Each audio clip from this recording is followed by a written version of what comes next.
ദൈവനാമത്തിന് മഹത്വം ഉണ്ടാകട്ടെ. നമ്മൾ ചർച്ച ചെയ്തുകൊണ്ടിരിക്കുന്ന വിഷയം ന്യായപ്രമാണത്തെക്കുറിച്ചാണ്. അപ്പോൾ കഴിഞ്ഞ ഭാഗങ്ങളൊക്കെ നമ്മൾ ന്യായപ്രമാണം എന്തിനു വെച്ചിരിക്കുന്നു, ന്യായപ്രമാണം അവസാനിച്ചു എന്ന ഭാഗങ്ങളൊക്കെ സംസാരിച്ചു കഴിഞ്ഞു.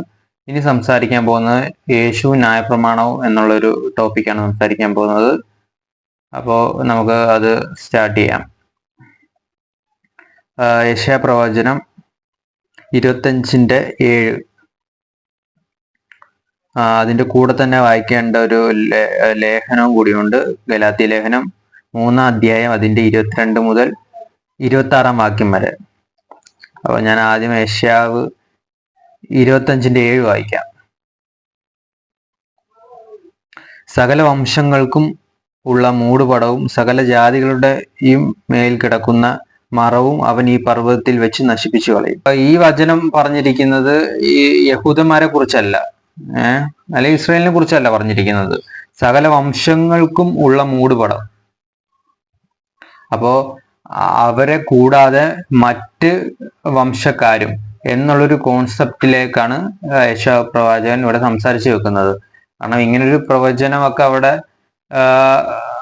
യഹൂദന്മാരെ സംബന്ധിച്ച് അവിടെ എന്താ പറയാ, അവിടെ വാല്യൂവിന് ഒരു കുറച്ച് ഇടിവ് സംഭവിക്കും. എന്ന് പറഞ്ഞാൽ അവര് മറ്റുള്ള ദേശക്കാരെ അംഗീകരിക്കുന്ന കൂട്ടത്തിലുള്ള ആൾക്കാരല്ല.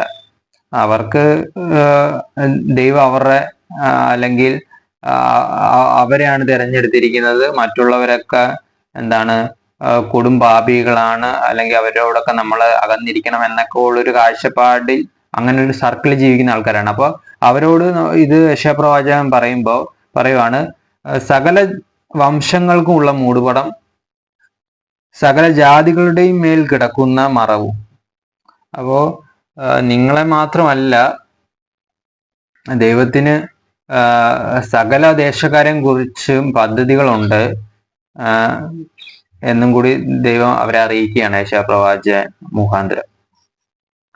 ഈ പർവ്വതത്തിൽ വെച്ച് അത് നശിപ്പിച്ചു കളയും. ആ മറവ് എന്ന് പറഞ്ഞാൽ ആ ഒരു ഫ്രീഡം, അല്ലെങ്കിൽ എന്താ പറയാ, ദൈവത്തിനെ മനസ്സിലാക്കാൻ, അല്ലെങ്കിൽ ആ ഒരു ദൈവത്തിന്റെ ജീവൻ, അല്ലെങ്കിൽ ദൈവത്തിന്റെ രാജ്യം, അതെല്ലാം സകല മനുഷ്യർക്കും ദൈവം അത് തുറന്നു കൊടുക്കും. അതിനൊരു കാലമുണ്ട്, ഒരു സമയമുണ്ട് എന്നൊക്കെ അവിടെ പറഞ്ഞു വെക്കുന്നത്.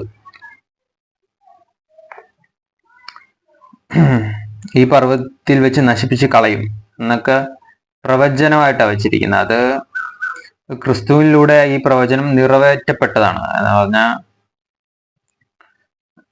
ഇത് ക്രിസ്തുവിന് മുമ്പ് ഉള്ള ഒരു വ്യക്തിയായിരുന്നു യെശയ്യാ പ്രവാചകൻ. അപ്പോൾ സകല വംശങ്ങൾക്കും ഉള്ള മൂടുപടവും സകല ജാതികളുടെയും മേൽ കിടക്കുന്ന മറവും അവൻ ഈ പർവ്വതത്തിൽ വെച്ച് നശിപ്പിച്ചു കളയും. അവൻ എന്ന് പറഞ്ഞാൽ യേശുവിനെ കുറിച്ചാണ് ഇത് പറയുന്നത്. ഇനി അതിന്റെ കൂടെ തന്നെ കണക്ട് ചെയ്ത് വായിക്കേണ്ട ഒരു വചനമാണ്. പിന്നെ ഇവിടെ മൂടുപടം എന്നൊക്കെ അവരെ കുറിച്ച് പറയുന്നതിനെ കുറിച്ച് നമ്മൾ സംസാരിച്ചു പോകണം. അപ്പൊ അതാണ് നമ്മൾ ഈ ടോപ്പിക്കിന്റെ ഏറ്റവും മെയിൻ ആയിട്ടുള്ളൊരു കാര്യം. ഇവിടെ യേശു ന്യായപ്രമാണവും എന്നൊരു സബ്ജക്റ്റിനെ കുറിച്ചാണ് പറയുന്നത്. അപ്പൊ ഈ മൂടുപടം എന്ന് പറഞ്ഞാൽ അതൊരു എന്താണ്, ഒരു അതിരാണ്. ദൈവത്തിലേക്ക് മനുഷ്യൻ അങ്ങ് കയറി ചെല്ലാതിരിക്കാനുള്ള ഒരു അതിരാണ്. എന്ന് പറഞ്ഞാൽ എല്ലാവർക്കും അങ്ങനെ ദൈവത്തിന്റെ അടുത്ത് അങ്ങനെ സ്വാതന്ത്ര്യത്തോടെ നിൽക്കാനോ, എന്നാ എന്താ പറയാ, ദൈവത്തിന്റെ തോളത്ത് കൈയിട്ട് നടക്കാനോ ഒന്നും ദൈവം അനുവദിക്കത്തില്ല. അത് ദൈവം ഒരു ഡിസ്റ്റൻസ് വെച്ചിട്ടുണ്ട് സകല മനുഷ്യർക്കും. അത് ഇസ്രായേലിനും വെച്ചിട്ടുണ്ടായിരുന്നു. അപ്പൊ ആ ഒരു ഡിസ്റ്റൻസ് ദൈവം അവിടുന്ന് മാറ്റാൻ പോകുന്നു എന്നൊക്കെ അവരെ ദൈവം അറിയിക്കുകയാണ്. അപ്പോ നിലവിൽ അവരുടെ കയ്യിൽ ന്യായപ്രമാണവും ഉണ്ട്, മോശ കൊടുത്ത ന്യായപ്രമാണവും ഉണ്ട്. അതിനും ഒരു സമാപനം അടുത്തിരിക്കുന്നു എന്നതും കൂടിയുള്ള ഒരു സൂചനയായിട്ടാണ് ഈ ഒരു പ്രവചനം അവിടെ യെശയ്യാവ് പറഞ്ഞിരിക്കുന്നത്. ഗലാത്യ ലേഖനം 3-ാം അധ്യായം അതിന്റെ 22 മുതൽ 26 വരെ. എങ്കിലും വിശ്വസിക്കുന്നവർക്ക് വാഗ്ദത്തം യേശുക്രിസ്തുവിലെ വിശ്വാസത്താൽ ലഭിക്കേണ്ടതിന് തിരുവെഴുത്ത് എല്ലാവറ്റെയും പാപത്തിന് കീഴടച്ചു കളഞ്ഞു. വിശ്വാസം വരും മുമ്പേ നമ്മെ വെളിപ്പെടുവാനിരുന്ന വിശ്വാസത്തിനായിക്കൊണ്ട് ന്യായപ്രമാണത്തിന് കീഴ് അടച്ചു സൂക്ഷിച്ചിരുന്നു. അങ്ങനെ നാം വിശ്വാസത്താൽ നീതീകരിക്കപ്പെടേണ്ടതിന് ന്യായപ്രമാണം ക്രിസ്തുവിന്റെ അടുക്കലേക്ക് നടത്തുവാൻ നമുക്ക് ശിശുപാലകനായി ഭവിച്ചു. വിശ്വാസം വന്ന ശേഷമോ നാം ഇനി ശിശുപാലകന്റെ കീഴിലല്ല, ക്രിസ്തു യേശുവിലെ വിശ്വാസത്താൽ നിങ്ങൾ എല്ലാവരും ദൈവത്തിന്റെ മക്കളാകുന്നു. അങ്ങനെ അപ്പൊ നമ്മളിപ്പോ ഏറ്റവും പ്രധാനപ്പെട്ട ഒരു പോയിന്റ് എന്ന് പറഞ്ഞാൽ ഇതിനോട്ട് കണക്ട് ചെയ്ത് വായിക്കേണ്ട ആവശ്യം വന്നത് എന്തിനാന്ന് ഞാൻ പറയാം.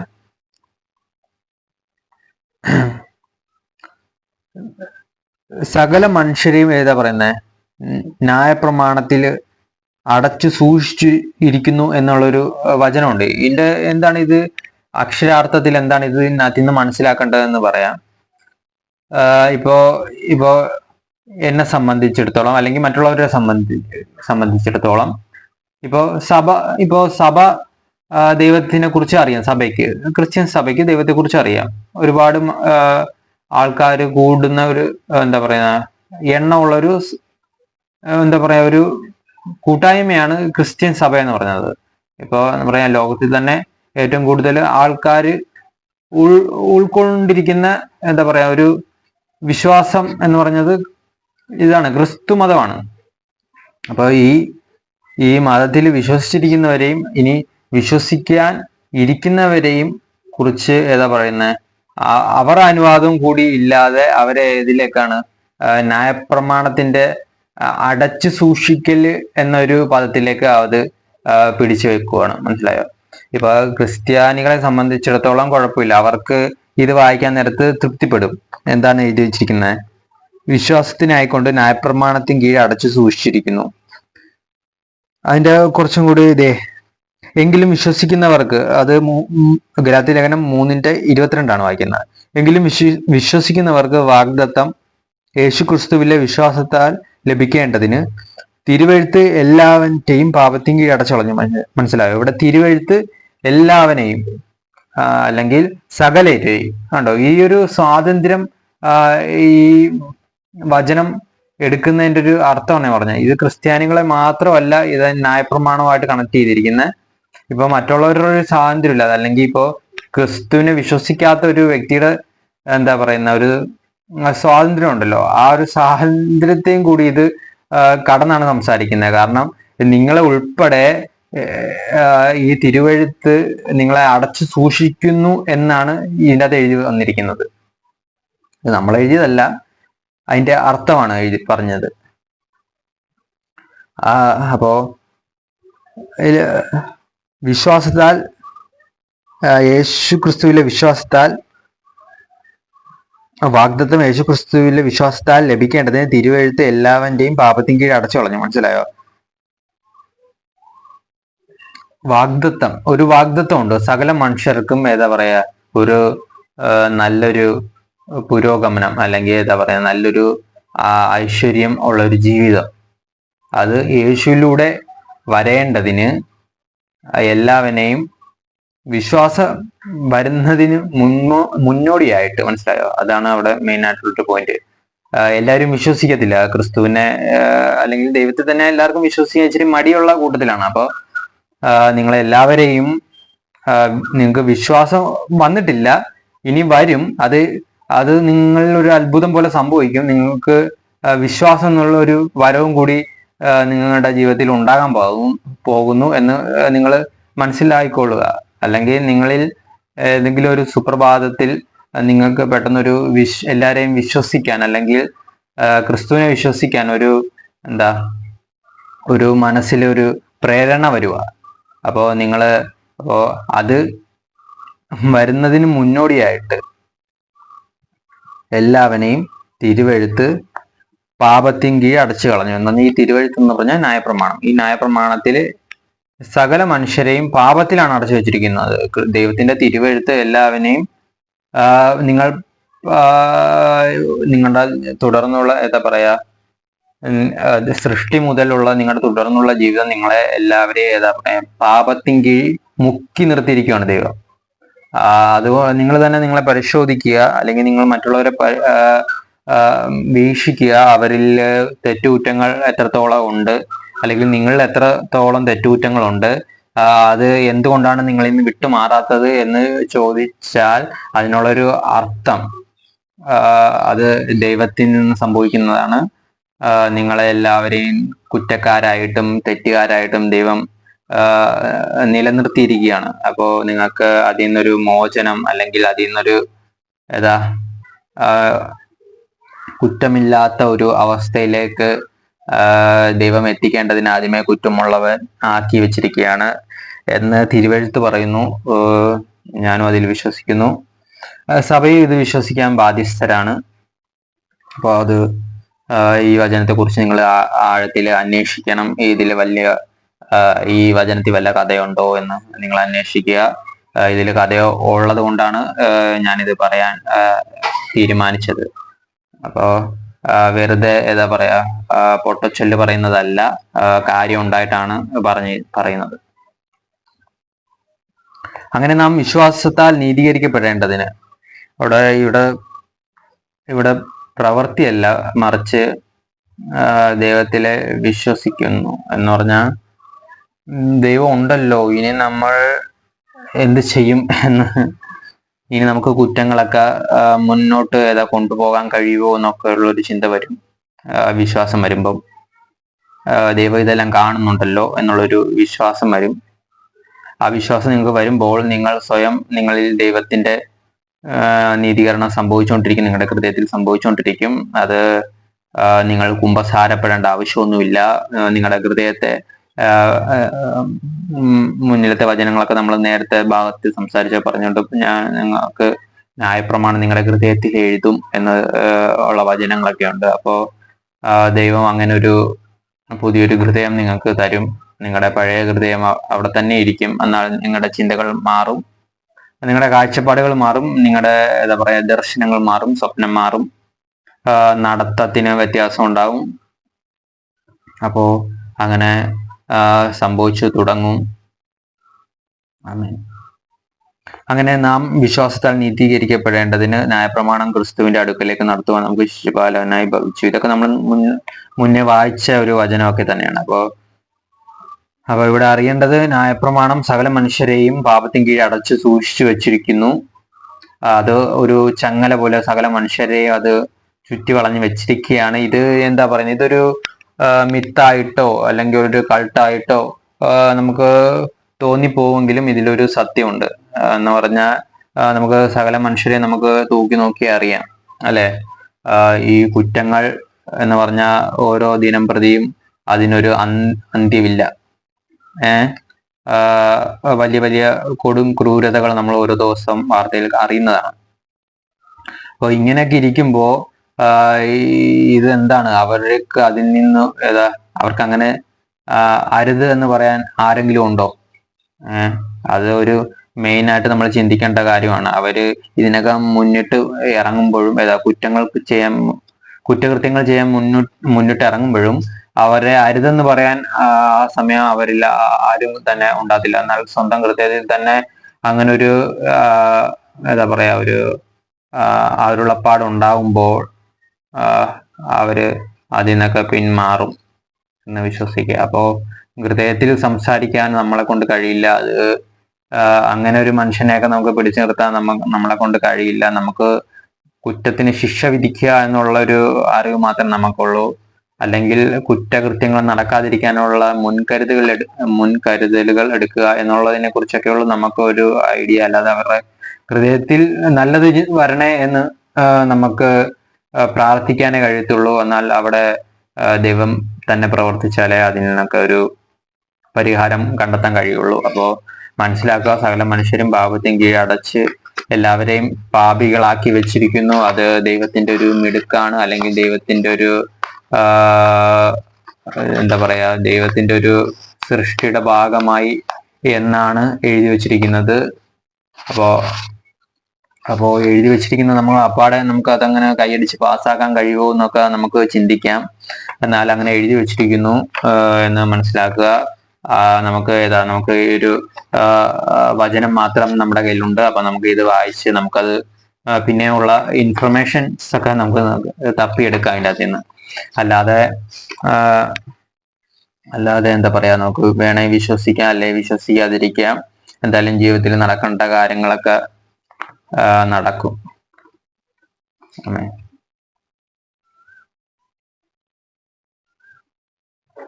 അടുത്ത നമുക്ക് ഇരമ്യാ പ്രവാചന്റെ പുസ്തകം 31:31 വായിക്കാം. ഞാൻ ഇസ്രായേൽ ഗൃഹത്തോടും യഹൂദ ഗൃഹത്തോടും പുതിയൊരു നിയമം ചെയ്യുന്ന കാലം വരും എന്ന് യഹോവയുടെ അരുളപ്പാട്. അപ്പോൾ ഇസ്രായേൽ ഗൃഹത്തോടും യഹൂദ ഗൃഹത്തോടും പുതിയൊരു നിയമം ചെയ്യുന്ന കാലം വരും. ഓക്കെ, ഇതിൻ്റെ അകത്ത് എന്ന് നമുക്കൊന്നും വ്യാഖ്യാനിക്കാനോ വിശദീകരിക്കാനോ ഒന്നുമില്ല. ഇസ്രായേലിനോട് ഇരമ്യാ പ്രവാചകനിലൂടെ പറഞ്ഞിരിക്കുകയാണ്, ഞാൻ പുതിയൊരു നിയമം ചെയ്യുന്നൊരു കാലം വരും. അപ്പോൾ അതൊരു കാലത്തിലേക്കാണ് വെച്ചിരിക്കുന്നത്. ഉടനെ അടിയൊന്നും നടക്കത്തില്ല, അതൊരു കാലത്തിൽ സംഭവിക്കും എന്ന് പറഞ്ഞു വെച്ചിട്ട് വർഷങ്ങളായി. അപ്പോൾ അത് ഈ കാലഘട്ടത്തിൽ സംഭവിക്കട്ടെ എന്ന് നമുക്ക് വിചാരിക്കാം. അടുത്ത ഗലാത്യ ലേഖനം 5:1-6 വരെ. സ്വാതന്ത്ര്യത്തിനായിട്ട് ക്രിസ്തു നമ്മെ സ്വതന്ത്രരാക്കി, ആകയാൽ അതിൽ ഉറച്ചു നിൽപ്പിൻ. അടിമനുഖത്തിൽ പിന്നെയും കുടുങ്ങിപ്പോകരുത്. അപ്പൊ ഇവിടെ അടിമനുഖത്തിൽ പിന്നെയും കുടുങ്ങരുത് എന്ന് പറയുന്നത് ന്യായപ്രമാണത്തിലേക്ക് പോയി കുടുങ്ങരുത്. നിങ്ങൾ പരിച്ഛേദന ഏറ്റാൽ ക്രിസ്തുവിനെ കൊണ്ട് നിങ്ങൾക്ക് ഒരു പ്രയോജനവുമില്ല.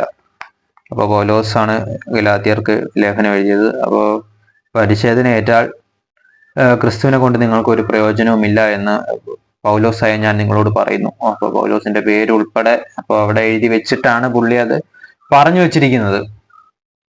പരിച്ഛേദന ഏൽക്കുന്ന ഏതു മനുഷ്യനോടും അവൻ ന്യായപ്രമാണം മുഴുവനും നിവർത്തിപ്പാൻ കടപ്പെട്ടിരിക്കുന്നു എന്ന് ഞാൻ പിന്നെയും സാക്ഷീകരിക്കുന്നു. അപ്പോൾ ഒരു ദൈവത്തിന്റെ മുമ്പിൽ ഒരു നീതി പ്രവർത്തി അവിടെ പ്രമാണം അനുസരിച്ച് പ്രവർത്തിക്കാനിരിക്കുവാണെങ്കിൽ അത് ന്യായപ്രമാണം മുഴുവനും നിങ്ങളെ കൊണ്ട് നിവർത്തീകരിക്കാൻ എഴുതി വെച്ചിരിക്കുന്ന അപ്പാടെ നിങ്ങൾ അനുസരിക്കാൻ ബാധ്യസ്ഥരാണ്. നിങ്ങൾ 10-ൽ 1 തെറ്റിപ്പോയാൽ നിങ്ങൾ കുറ്റക്കാരനാണ്. അപ്പോ മനുഷ്യനെ സംബന്ധിച്ചിടത്തോളം ന്യായപ്രമാണത്തിന് 10-ലും 10 ശരിയാക്കി ജീവിക്കാൻ ഉള്ള ഒരു ഒരു കഴിവില്ല മനുഷ്യനെ സംബന്ധിച്ച്. അപ്പോൾ അത് മനസ്സിലാക്കി സൃഷ്ടിച്ച ദൈവത്തിന്റെ പുതിയൊരു നിയമം ഇറങ്ങിയിട്ടുണ്ടെന്ന് മനസ്സിലാക്കുക. അവിടെ ദൈവത്തിന്റെ റൂളുകൾക്ക് വ്യത്യാസമുണ്ടെന്ന് മനസ്സിലാക്കുക. അപ്പോൾ ദൃഷ്ടി പഴയ നിയമത്തിൽ നിന്ന് മാറ്റി പുതിയ നിയമത്തിലേക്ക് പതിക്കുക. ദൈവം ഇവിടെ കാത്തിരിക്കുന്നു എന്ന് പറഞ്ഞാൽ പുതിയ നിയമത്തിന്റെ സൈഡിലാണ് ഇപ്പോൾ ദൈവം കാത്തിരിക്കുന്നത്. പഴയ നിയമത്തിന്റെ സൈഡിൽ നിന്ന് ദൈവം മാറിക്കഴിഞ്ഞു. ദൈവത്തെ ഇനി അവിടെ അന്വേഷിച്ച ദൈവത്തെ വിളിച്ചാൽ കിട്ടില്ല. ദൈവം അവിടെ ഇല്ല. അവിടെ ഇനി ഉള്ളതെന്ന് പറഞ്ഞാൽ അവിടെ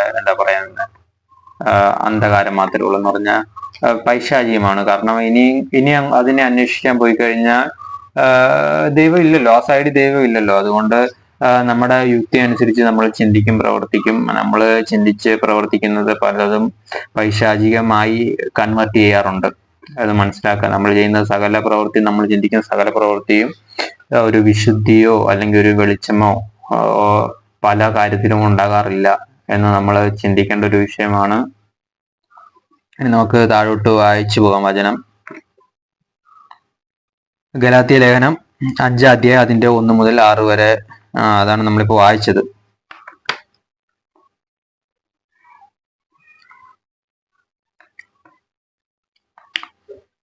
പരിച്ഛേദന ഏൽക്കുന്ന ഏതു മനുഷ്യനോടും അവൻ ന്യായപ്രമാണം മുഴുവനും നിവർത്തിപ്പാൻ കടംപെട്ടിരിക്കുന്നു എന്ന് ഞാൻ പിന്നെയും സാക്ഷീകരിക്കുന്നു. ന്യായപ്രമാണത്താൽ നീതീകരിക്കപ്പെടുവാൻ ഇച്ഛിക്കുന്ന നിങ്ങൾ ക്രിസ്തുവിനോട് വേർപെട്ടു പോയി. അപ്പോൾ ന്യായപ്രമാണത്താൽ നീതീകരണം ആഗ്രഹിക്കുന്നവർ, നിങ്ങൾ കർത്താവായ യേശു ക്രിസ്തുവിൽ നിന്നും നിങ്ങൾ അകന്നിരിക്കുന്നു, അല്ലെങ്കിൽ നിങ്ങൾ വേർപെട്ടു പോയി, അല്ലെങ്കിൽ ദൈവം നിങ്ങളെ ചേർത്ത് പിടിക്കാൻ ഉദ്ദേശിക്കുന്നില്ല എന്നൊക്കെയാണ് അതിന്റെ അർത്ഥം വരുന്നത്. എന്നാൽ ഇവിടെ അക്ഷരാർത്ഥത്തിൽ എഴുതിയിരിക്കുന്നത് വേർപെട്ടു പോയി, നിങ്ങൾ ക്രിസ്തുവിനോട് കൂടെ വേർപെട്ടു പോയി എന്നാണ് എഴുതിയിരിക്കുന്നത്. നിങ്ങൾ കൃപയിൽ നിന്ന് വീണ്ടും പോയി. അപ്പോൾ ദൈവത്തിന്റെ കൃപ എന്ന് പറഞ്ഞ് നിസ്സാരവൽക്കരിക്കരുത്. ദൈവം കൃപ എന്ന് പറഞ്ഞാൽ ദൈവം മനുഷ്യനെ അങ്ങ് സഹായിച്ചോളാം, അല്ലെങ്കിൽ സൃഷ്ടിച്ചിട്ട് കരുതിക്കോളാം എന്ന് തീരുമാനം എടുക്കുന്നതിന്റെ പുറത്താണ് നമ്മൾ ജീവിക്കുന്നത് എന്നുള്ളൊരു വിശ്വാസം ഉണ്ടായിരിക്കണം. അപ്പോൾ നമ്മളെ കഴിവ് കൂടുന്നത് കൊണ്ടോ അത് അല്ലെങ്കിൽ നമുക്ക് നിലനിൽക്കാൻ പ്രാപ്തിയുള്ളത് കൊണ്ടോ അല്ല എന്നുള്ളൊരു ഈ ഒരു വചനത്തിൽ ഒരു വിശ്വാസം ഉണ്ടായിരിക്കണം. അല്ലാത്ത പക്ഷം നമ്മൾ ഒരുപാട് ചിന്തിച്ച് ഒരുപാട് കാട് കയറി നമ്മൾ മറ്റൊരു ലോകത്തിൽ ആയിപ്പോവും എന്ന് ഞാൻ പറയുവാണ്, മനസ്സിലായ? അല്ലെങ്കിൽ നിങ്ങൾ ഒരു മറ്റൊരു ലോകത്തിലേക്ക് മാറിപ്പോകും. നിങ്ങൾ എന്താ പറയാ, റിയാലിറ്റിയിൽ നിന്നും ഏതാ നിങ്ങൾ സങ്കല്പിക്കുന്ന ഒരു ലോകത്തിലിരിക്കും. അല്ലെങ്കിൽ നിങ്ങളെ അങ്ങനെ സങ്കല്പിക്കാൻ നിങ്ങളുടെ ഹൃദയത്തിലെ ആശയങ്ങൾ വരാൻ പിശാചിന് കഴിയും എന്ന് നിങ്ങൾ മനസ്സിലാക്കുക. അപ്പോൾ ഇതെല്ലാം നമ്മൾ പഠിച്ചിട്ടാണ് നമ്മൾ ഇത് പ്രസംഗിക്കാൻ ഇറങ്ങിയിരിക്കുന്നത്. അതും കൂടി മനസ്സിലാക്കുക. അപ്പോൾ നമ്മൾ ഇവിടെ താളത്തിൽ പറയുന്നതല്ല, ഇതിനകത്തൊക്കെ കാര്യമുള്ളത് കൊണ്ടാണ്. ഓക്കെ ഓക്കെ, നമ്മളപ്പോൾ അതെല്ലാം കൃപയിൽ നിന്ന് വീണുപോയി. ഓക്കെ, നമ്മൾ അടുത്ത് വായിക്കാം. മത്തായി സുവിശേഷം 5-ാം അധ്യായത്തിന്റെ 17-ാം വാക്യം. ഞാൻ ന്യായപ്രമാണത്തെയോ പ്രവാചകന്മാരെയോ നീക്കേണ്ടതിന് വന്നു എന്ന് നിരൂപിക്കരുത്, നീക്കുവാനല്ല നിവർത്തിപ്പാൻ അത്രേ വന്നത്. അപ്പോ ഈ ഒരു വചനമാണ് സഭയിൽ കടന്ന് ഇങ്ങനെ ചുറ്റി നടക്കുന്നത്. യേശു ക്രിസ്തു ഇങ്ങനെ പറഞ്ഞിട്ടുണ്ട്, ഞാൻ ന്യായപ്രമാണത്തെ നീക്കാനല്ലെന്ന് വന്നതെന്ന്. അപ്പോൾ ഈ ഒരു വചനത്തിലാണ് പലരും എന്താ പറയുന്നത് ഇടറിപ്പോകുന്നത്. ഈ ഒരു വചനത്തിന്റെ അർത്ഥം എന്താണെന്ന് സഭ ഇന്ന് തിരിച്ചറിയും.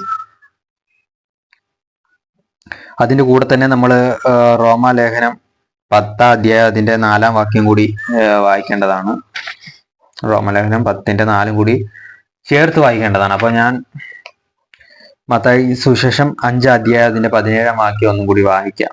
നമുക്ക് അതിനാണ് ഒരു കൂടുതൽ വ്യക്തത വരുത്തേണ്ടത്. യേശു ന്യായപ്രമാണം എന്നുള്ള ഒരു വിഷയം സംസാരിക്കുമ്പോഴൊക്കെ ഞാൻ ന്യായപ്രമാണത്തെയോ പ്രവാചകന്മാരെയോ നീക്കേണ്ടതിന് വന്നു എന്ന് നിരൂപിക്കരുത്. അപ്പൊ ഇവിടെ പറഞ്ഞത് യേശുവിന്റെ വാക്കുകളാണ്.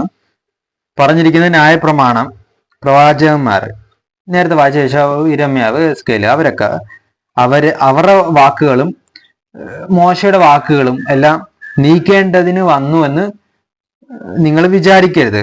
അത് നിവർത്തിപ്പാൻ അത്ര. അപ്പൊ എന്താണ് നിവർത്തിക്കപ്പെടേണ്ടത് എന്ന് പറഞ്ഞാൽ എഴുതിയിരിക്കുന്നത് പുതിയ നിയമം നിവർത്തിക്കപ്പെടണം. മനസ്സിലായോ? ദൈവം അവിടെ യെശയ്യാ പ്രവാചകൻ മുഖാന്തരമൊക്കെ പറഞ്ഞിട്ടുണ്ട്, സകല ജാതികളുടെ മേൽ കിടക്കുന്ന മൂടുപടമൊക്കെ ഞാൻ പർവ്വതത്തിൽ വെച്ച് നശിപ്പിച്ചു കളയും. അപ്പൊ ഈ പ്രവചനമൊക്കെ എഴുതി വെച്ചിരിക്കുക. കാരണം ഇപ്പൊ ദൈവം ഉള്ളത് എവിടെയാ? ഇസ്രായേലിൽ മാത്രം. അല്ലെങ്കിൽ വചനമുള്ള എവിടെയാ? അല്ലെങ്കിൽ ജീവൻ, നീതി, ഇതെല്ലാം ഉള്ളത് ഇപ്പൊ ഇസ്രായേലിൽ ഒതുങ്ങിയിരിക്കുക. സകല മനുഷ്യർക്കും. ഇതിപ്പോ വചനം സഞ്ചരിച്ചിട്ട് ഇപ്പൊ 2000 വർഷങ്ങളായി മറ്റുള്ള ദേശത്തിലേക്ക്. കാരണം ക്രിസ്തുവിന്റെ ക്രൂശീകരണം കഴിഞ്ഞിട്ട് ഇപ്പൊ 2025 വർഷങ്ങളായി. അപ്പോ ഇത്രയും വർഷമായി ഇത് സഞ്ചരിക്കാൻ തുടങ്ങുന്നത്. അപ്പൊ ഇത് സഞ്ചരിക്കുന്നത് കൊണ്ടാണ് മനുഷ്യർക്ക് വെളിച്ചം. അല്ലാതെ വേറെ ഈ ലോകത്ത് ഒരു സിദ്ധാന്തത്തിനും ബൈബിളിന് കൊടുക്കാൻ പറ്റുന്ന വെളിച്ചം കൊടുക്കാൻ സാധിക്കത്തില്ല. അത് ഇപ്പൊ എന്ത് തന്നെ എന്ന് പറഞ്ഞാലും ഇതിന്റെ അത്രയും വെളിച്ചം ഒരിടത്തും കിട്ടില്ല. ഇനിയിപ്പോ നിങ്ങളുടെ ഇരിക്കുന്നതിൽ കിട്ടുമെന്ന് നിങ്ങൾ വിചാരിക്കരുത്. മനസ്സിലായോ? ബൈബിളിനെ കിട്ടത്തുള്ളൂ. നിങ്ങൾ സ്വയം വിചാരിക്കുന്നതാണ്. എന്നാൽ പുറത്തും കൂടി അന്വേഷിച്ച് നോക്കുക.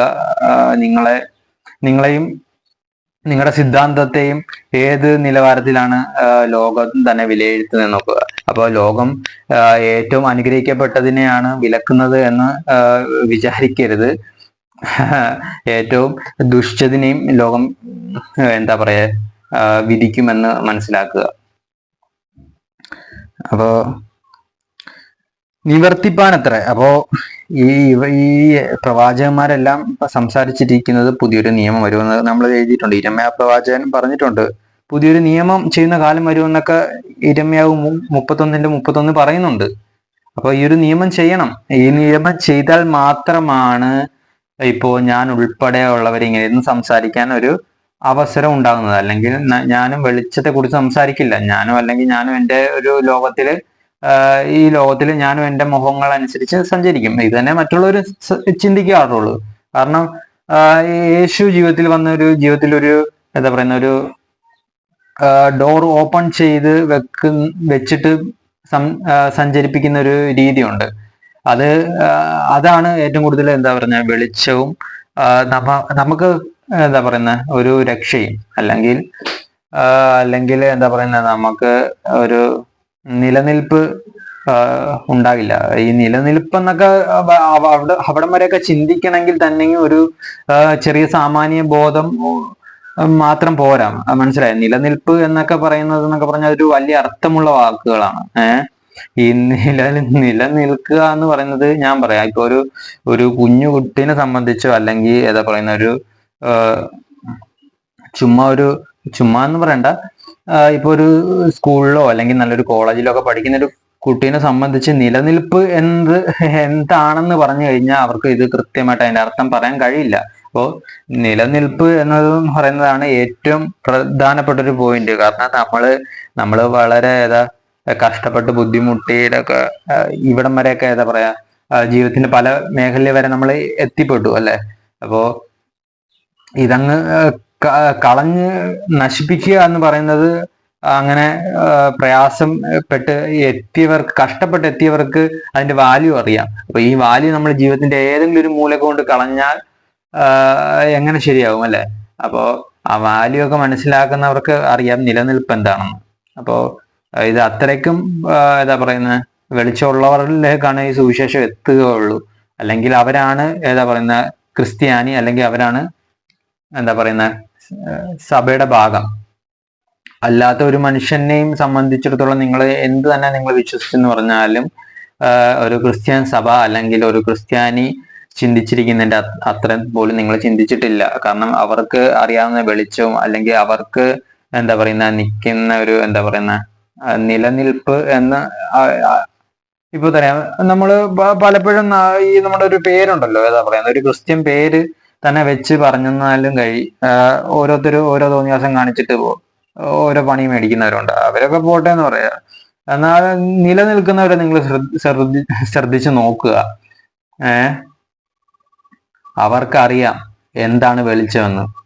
അല്ലെങ്കിൽ അവർക്ക് ജഡ്ജ്മെന്റ് ഉള്ള അധികാരമുണ്ട്. ജഡ്ജ്മെന്റ് എന്ന് പറഞ്ഞാൽ ഒരു ന്യായം വിധിക്കാനുള്ള. ഇത് മറ്റുള്ളവരെ സംബന്ധിച്ചോ അല്ലെങ്കിൽ എന്തെങ്കിലുമൊക്കെ ഒരു പ്രബന്ധം കൊട്ടിഘോഷിക്കുന്നവരെ സംബന്ധിച്ച് അവർക്ക് ന്യായം വിധിക്കുവാൻ ഒരു അധികാരവും ഇല്ല. കാരണം അവരുടെ കയ്യിരിക്കുന്നത് വളരെ ബോഷത്വം നിറഞ്ഞതാണ്. അങ്ങനെ ഇരുന്ന് ചെറുപ്പം തൊട്ട് പഠിച്ചവർക്കൊന്നും ഒരു ന്യായം വിധിക്കാൻ ഈ ലോകത്തില് വെളിച്ചവും ഇല്ല. അവർക്ക് എത്തിപ്പെടത്തില്ല ആ മേഖലയിൽ ഒന്നും. അല്ലെങ്കിൽ നിങ്ങൾക്ക് ഉറപ്പായിട്ടും ഇപ്പൊ നമുക്ക് ഒരു ജഡ്ജ്മെന്റ് എന്നുള്ളൊരു നിലയിൽ സംസാരിക്കുമ്പോൾ തന്നെ നമുക്ക് പറയാം, എത്തിപ്പെടുന്നവരുണ്ട്, കുറച്ച് വെളിച്ചമുള്ളവർ. എന്നാൽ ഭൂരിഭാഗം പേരും പല പ്രബന്ധവും ഉപയോഗിക്കുന്നവരെ എത്തിപ്പെടത്തില്ല. കാരണം സ്വന്തമായിട്ടൊരു വെളിച്ചത്തിന്റെ ഒരു പുസ്തകം ഉണ്ടെങ്കിൽ മാത്രമേ നിങ്ങൾക്ക് വെളിച്ചം ദാനം ചെയ്യാൻ കഴിയത്തുള്ളൂ. എന്താണ് പറയുന്നത്, ഏറ്റവും കൂടുതൽ വെളിച്ചമുള്ളത് തന്നെ ഒരു മത്സരം തന്നെ നിങ്ങൾ വെക്കാൻ നിങ്ങളുടെ മനസ്സിൽ തോന്നിയാൽ തന്നെയും ഏതിനാണ് നിങ്ങൾ കീഴ്പ്പെട്ടു പോകുന്നതെന്നും കൂടി വിചാരിക്കുക.